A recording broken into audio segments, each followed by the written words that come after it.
తాజా 30 డ్రగ్స్ ఇప్పుడు హైదరాబాద్ పోష్ లొకాలిటీస్ను కుదిపేస్తోంది.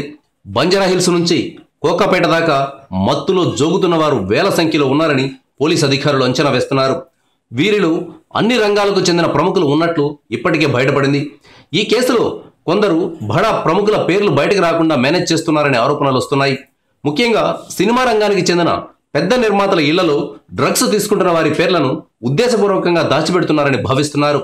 సరిగ్గా ఇదే సమయంలో ఈ కేసును విచారిస్తున్న excise enforcement director Akun Sabharwal సెలవుపై వెళ్తున్నట్టు వార్తలొచ్చాయి.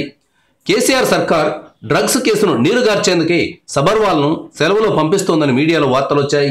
ఈ వార్తలు తనకు చెడ్డ పేరు తెస్తున్నాయని భావించిన కేసీఆర్ సబర్వాల్ను లీవ్ రద్దు చేసుకోమని కేసీఆర్ సూచించారు.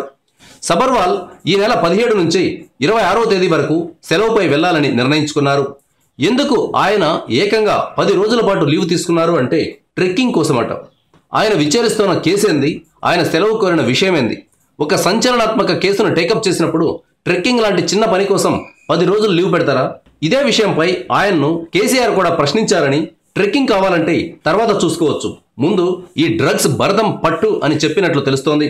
కేసీఆర్ గట్టిగా చెప్పారని అనుకున్న డ్రగ్స్ కేసులో బడా నిర్మాతల కుటుంబాలకు చెందిన పిల్లల పేర్లు బయటకు వస్తాయని భావించలేం. కేసీఆర్ పైకి గట్టిగా చెప్పినా లోపల ఆయనకుండే అవసరాలు ఆయనకు ఉంటాయి. Thank you viewers. ఈ వీడియో మీకు నచ్చితే లైక్ బటన్ టచ్ చేయండి. తాజా 30 ఛానల్కు సబ్స్క్రైబ్ చేయండి. మీ మిత్రులకు షేర్ చేయండి.